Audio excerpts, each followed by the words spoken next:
All right. Hello, everyone. Welcome to the Kubernetes SIG IBMCloud meeting today on January 16, 2019. Happy New Year to everybody. This is our first meeting this year. My name is Sahdev Zala, and I'm one of the SIG leads and your meeting host today. Just a gentle reminder that please keep in mind that this is a public meeting and it's being recorded, and this recording will be made available on the YouTube and the community channel. So be considerate of what you speak about. The agenda link is in the chat. I just put it there. So if you can take a look, that's great. I'm also going to share the screen here. Let me start sharing.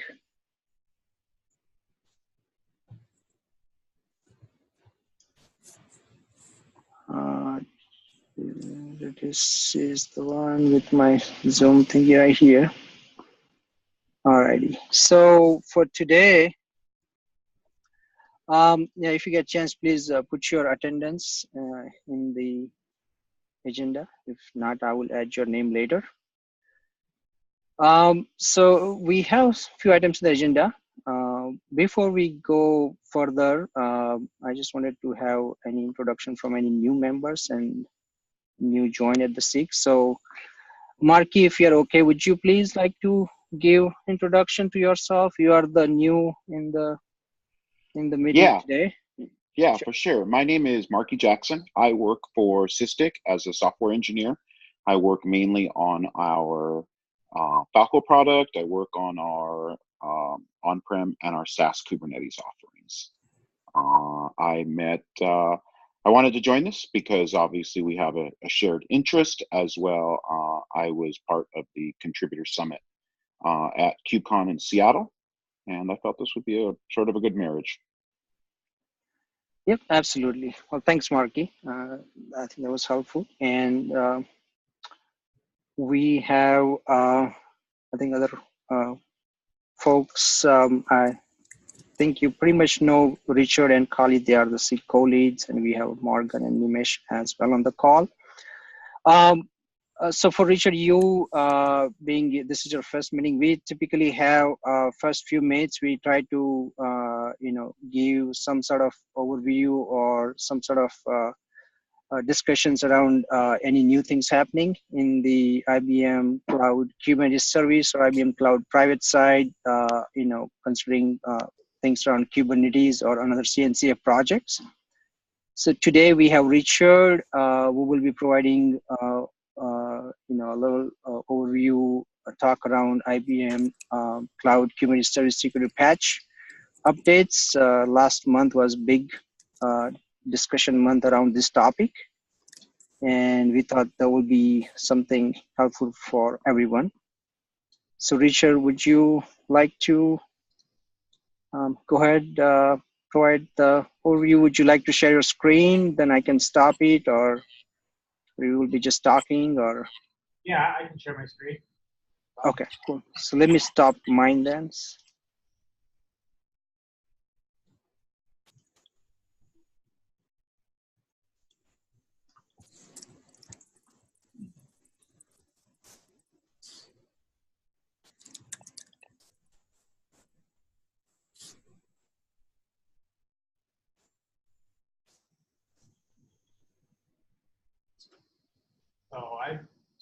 So I want to talk about the security issues that have kind of popped up here. We'll often post on Slack, what's going on related to any security issues or vulnerabilities that come up. And those folks following Kubernetes have seen a couple of late. I'm trying to scroll back here in Slack. Yes, here we go. Okay. All right, so just so everyone's aware, obviously, Kubernetes had some major security vulnerabilities that were reported back in early December is when one was announced officially. CVE, security bulletins, and so on are available through this blog.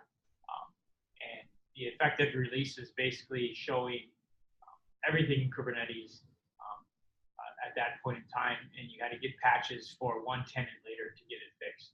So if you are running Kubernetes 1.9 and earlier, there was no official fix from the community on your releases because those versions of Kubernetes were supported at the time. And likewise for IKS, they were also unsupported at the time of the announcement of the vulnerability. So we've been working with folks and a lot of folks have been working hard to get to the latest versions of Kubernetes. And I think it highlights with this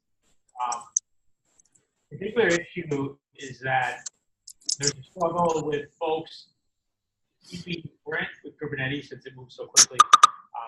As you can see here, some folks would prefer that Kubernetes supports more patch releases so that things such as security vulnerabilities can get patched back. Right now, it's strictly up to all vendors that if they chose to do it, they could. But for the most part, most vendors are doing and following the model for Kubernetes, which is 3 supported releases at any given time that are getting patch updates. So, but anyway, KubeCon had some discussions around this area. There's discussions around long-term support, what that means in Kubernetes. Maybe there's some exceptions for security vulnerabilities, and whether or not there should be more patch releases, or more releases that get patches for such things. But anyway, so there's a whole discussion area around that. I just wanted to know, folks, keep folks aware of what our IBM's policy is for IKS at this time. Is we support the latest 3 versions of Kubernetes in our offering. And sometimes we have 4 at any particular given time, but then they go unsupported, and we generally don't support things much longer. So details on this particular security vulnerability are here, and we'll do likewise with the recent one and the dashboard and information about the dashboard vulnerability.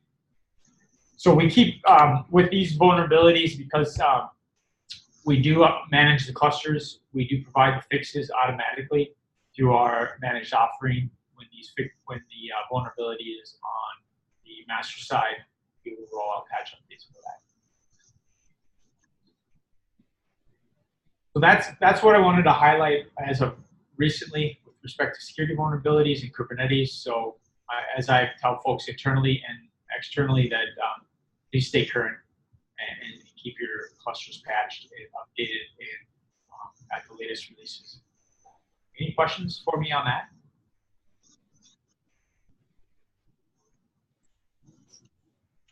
No question for me, but just one thing. Would you update this link into the agenda notes, Richard, later?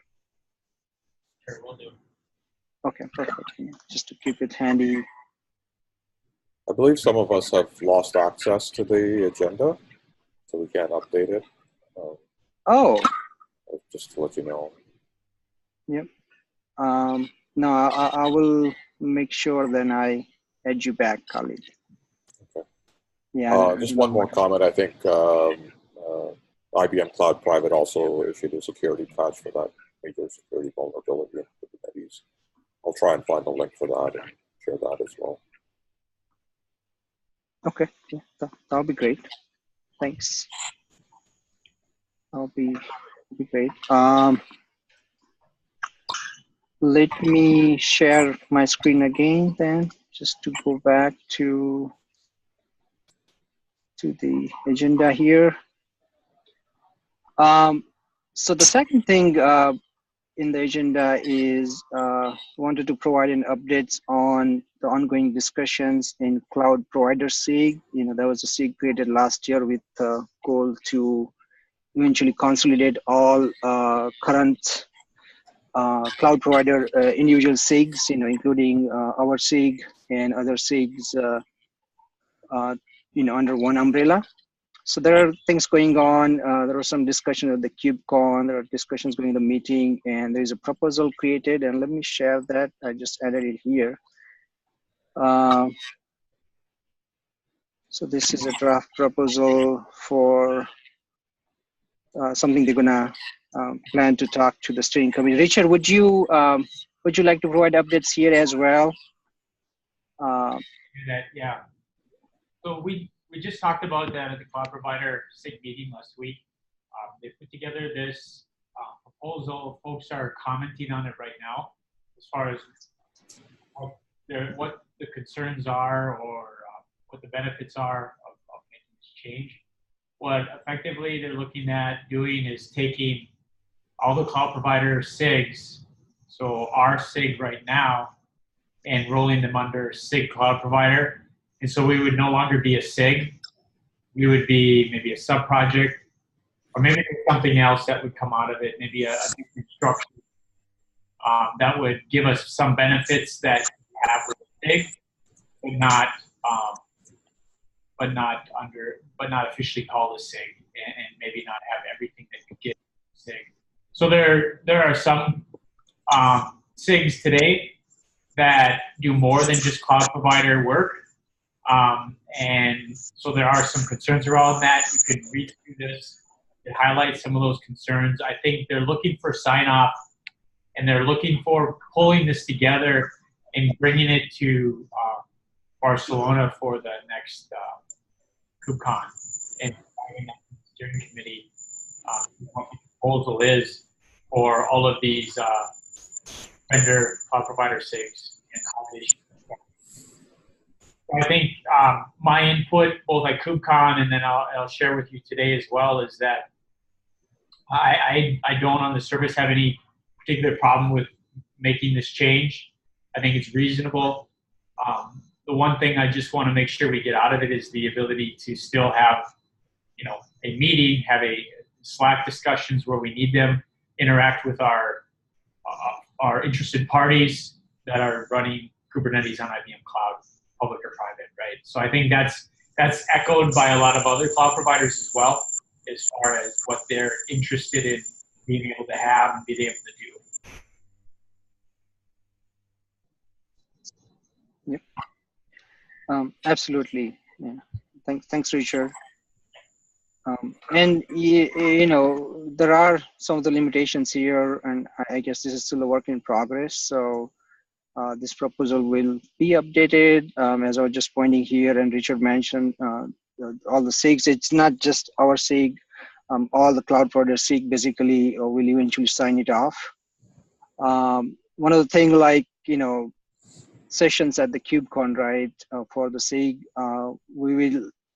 this will be discussed with the steering committee, but we'll figure out what will eventually happen after Barcelona for having SIG specific, right, speaking slots as in sub project.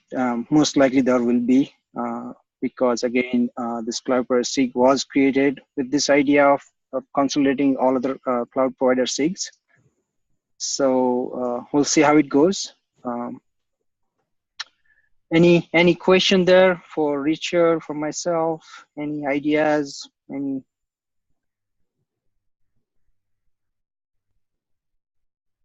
I think it's possibly a positive move if we can consolidate it and hopefully get more critical mass in some of these discussions and share.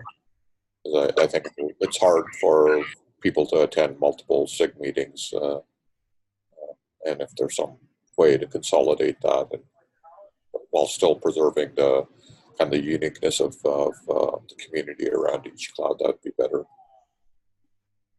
Yeah, agree, yeah. And yeah, I think the maintenance wise, it will also help, right, moving it under one umbrella. So few folks will be needed to maintain things versus many. So Yeah, if you have anything that you want to share, you can update the doc, or you can send it to me, and I can provide that back either now or think of things as they come up. Please let me know. Yep. And if you want to participate in the conversations around it, you can attend the Facebook provider every Wednesday. The cloud provider SIG meeting, right? Yeah. Correct. Yep. Okay. All right, that's great. If there's no question, no comments, we can move to the next topic. And this is a topic I added just for some discussion here with. I thought we will attend the meeting. We will some discussion, having everyone's comments. So starting KubeCon, the next KubeCon in Barcelona, they also have this new format. So far, all the KubeCons, every SIG had typically 2 sessions, introduction and deep dive. Both are 40-minute sessions at 2 different 2 different days, most in most of the cases. Starting from Barcelona, there is an options to keep 80-minute sessions versus 2 different sessions. I think it's still optional. If you opt to do the 80 minutes, then you can go for that. It depends on the SIG, or SIG can create 2 separate topics. Now, both has its benefits and some disadvantages, right? And to me, the benefits is like, hey, that 180-minute sessions, as a maintainer track, interested in a particular SIG, you have a one committed, one-time sitting, right, to discuss around, not just to provide introduction and deep dive overview kind of things, but also other discussion like, working on the roadmap, right, the future roadmap for the SIG, and having everyone together, discuss it with maybe like a short break in between kind of things in that 80-minute sessions, and, done, right? But then some other concerns over there is if it's, not everybody be able to make it on a particular time because there are so many things at the conference. So if there are 2 different slots, at least if people miss one, they can attend the other one and, be there to talk around things, right? So it will be interesting what other SIGs they will be choosing, and if they're gonna have these options, in future, or eventually they're gonna, only keep 2 sessions, or just sort of mandatory move everybody to the 80-minute session. But since we have this option this time, anyone has any vote, any thinking about what should be, we doing, keep 2 different sessions for intro and deep dive, or just keep 180-minute and get it done in that one long session, right? I like the idea of an 80-minute session. The only fear that I have is that in an 80-minute session, you start to lose your audience in the sense of attention span. So, I mean, if the presentation material is tight and can keep them engaged, I think it's a good thing. I agree.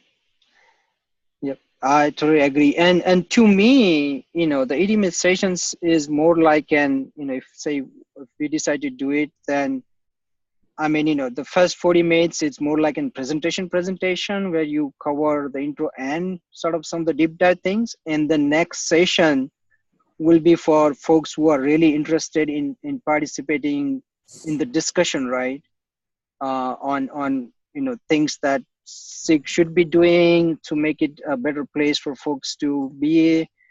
Any, like I said, future items that needs to be discussed and get it done face to face.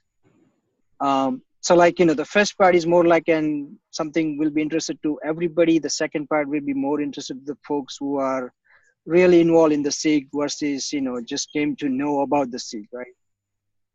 So that's what I was sort of envisioning, this 80-minute long session. I don't think it would be like a presentation, somebody like 2 or 3, SIG leads are presenting for that 80 minutes kind of longer session.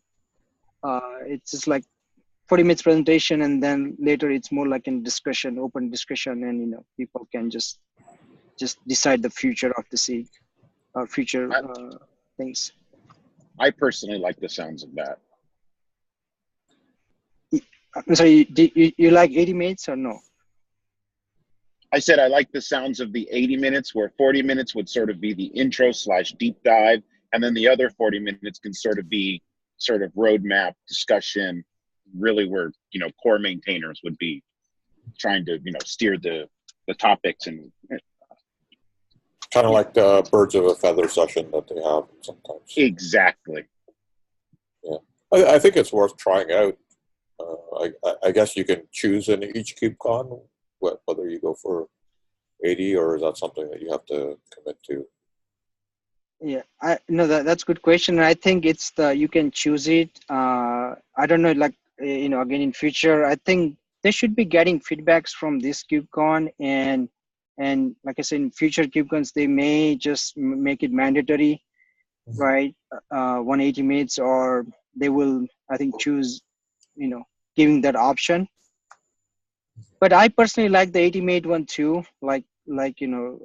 We just talked, right? And like Marky was saying, first 40 half is more like and for everyone, and then later half is for more like an core contributor of the SIG, and or for anybody who is interested to sit down there and understand what's going on. But that would be more like a real deep dive, more like round table versus a presentation.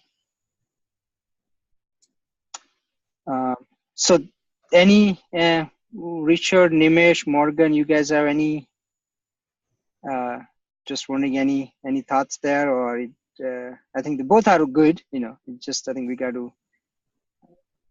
to choose one. I don't have a strong opinion either way. Okay. Same here. So I think whatever works for broader community, I think we can do that. Sure. And you can also look once the time comes, and if whatever is broader community is deciding, I think we can follow the same pattern. So if, like for example, other SIGs, they are doing intro and deep dive, we can follow the same pattern, so that it's easy for people to understand if they want to attend one or the other, they can do that. So. Right.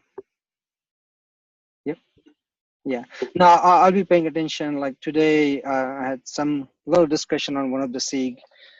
It's again, like I said, I had my pros and cons, and people, they were saying the similar concern about flexibility versus get it done and make it more committed session, right? With 80 minutes, you have more commitment with the folks who are more, core. So no, that sounds good. So I guess we will keep we will lean towards 80 minutes to try something new. But at the same time, we still have time to choose it. I think February 8 is the deadline for this.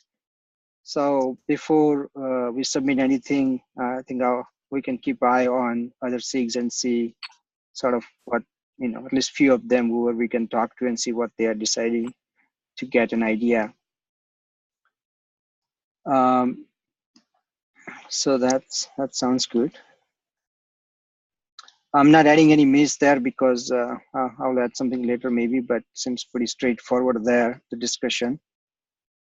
Other than that, I just wanted to cover this very briefly. For everyone who were at the KubeCon, we had activities around the SIG. So we had a intro session there. We had a deep dive, and I have provided the link for both of them here. Deep dive intro, just for folks to look at it later, watch it later. We also had a SIG meet and greet session or event, I would say. We participated, not all SIG participated, but I think many SIGs did participate, depending on their availability. But that was more of a session where you can meet, new contributors, interested parties on your table, and hey, that was such a good, wonderful session for us. We found Marky there, right, Marky? Yeah, I was very happy, and also to know, that all of the connections that we had, like that we didn't know beforehand, which really made it really special, at least for me. Yeah, absolutely, exactly. It's amazing, right? When we talk and have some discussions, then we start finding like all this connection, like you mentioned. Matter of fact, the folks in Raleigh working on Kubernetes, and monitoring side. So that was great. So that's where I had a chance to meet Marky and a few other guys from companies like BlackRock and some other companies. just to spread the word about the SIG and things we do. And we also had a SIG Leads dinner on one of the day that was sponsored by VMware. And I think I miswrote it. It wasn't SIG Leads. It would say Cloud Provider SIG Leads dinner. It wasn't for every SIGs, but all the cloud provider SIGs were invited, and we had good, I think, 12 to 14 people there. So that was good face-to-face meeting with most of the cloud provider SIG leads, and it was more like an informal chat. Richard and I are also writing a short blog post on these activities. So, to keep all this information and the discussions more like and handily available in future for anybody interested. So that should be, maybe by next meeting or so, we should have it ready to publish or maybe published already. We'll see. But other than that, I guess it's open discussions. Unless anyone has anything to discuss. I do have a question. Mm-hmm. Has there been any proposals written by the SIG for the Barcelona? I know the deadline is tomorrow. That's a good question. So about the SIG, I mean, there are two things, right? So the deadline tomorrow is more like a proposal CFP for all these talks, not by the SIG necessarily. It's mainly for individuals, right? Like with maximum 1 or 2 speakers for discussions, and there are other things like workshops and I think the lightning talk and that kind of things. So they are all having deadline by tomorrow. For the SIG specific, Marky, the deadline is actually February 8. Okay, that's good to know. Yes, exactly, and that's so that we will have this intro deep dive, those speaking sessions that is available to the SIG. So that's the one something what we were talking, but that is February 8 deadline. Tomorrow, I have individually submitted one. Not again, that's not a SIG specific one. That's more on Kubernetes and etcd side. Okay, I submitted one as well. You did? Oh, nice. Yep. Perfect. Yeah.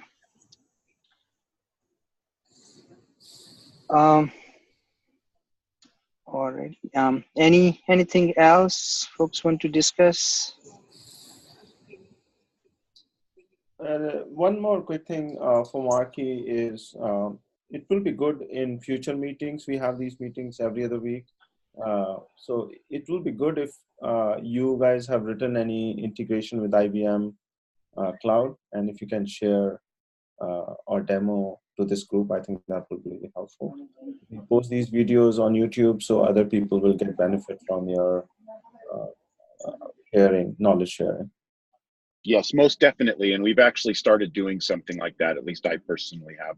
And I'll sync some more offline in regards to that. But we can tentatively plan for me to have a demo next meeting. Yeah, no rush. Whenever you're ready, let us know. And Sadie will be happy to host you. Yep. Thank absolutely. you kindly. Yep, that'll be great, Marky. And if needed, Marky, so the folks, some of the things we were talking about, the connection stuff, right? So I had a meeting with Shishang a couple of weeks back, Marky, and I also talked to him about the SIG and, the things we've been doing, right? Yeah, so I've also told him I'd like him to join as well. Okay, perfect. Yeah. And with the demo, I mean, if you need him, then I think, it would be good from that side too, him working with the IKS team, right? Yes, I wouldn't do this on my own without him. He's as much attached to me as I am to him. Okay, perfect. All right, that's perfect. Yep, and I think that was a great suggestion you mentioned. So next meeting, Marky, and the future meetings, right? Anything that can be discussed from your side, again, Kubernetes, and any other CNC projects, right? So that would be great. Yeah, definitely. Okay, perfect. Alrighty.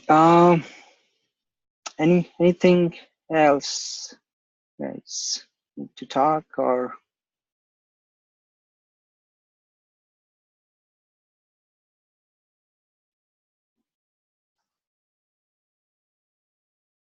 Hey, Brad. Sorry we missed you. You seems joined a little bit late, I guess. Brad, He's on mute. he is on. Yeah, see him on mute. Yeah. Okay. That's all right. I didn't notice when he joined. All right. Well, Sorry then. about that. I was on mute, talking on mute. Oh. Yeah, I joined a little late, but I am here. Good meeting. Yep. Perfect. Yeah. I didn't notice when you joined. So. Thanks. Glad that you could make it, Brad. All right. So if there is no other questions, discussion, then I think we can call this a meeting, and we'll meet again in 2 weeks. Meanwhile, any discussion we can take on the Slack channel or mailing list. Awesome. All right, Thank you, everyone. everybody. Thanks. Bye-bye. All right. Thanks, guys. Bye-bye. All right. Bye.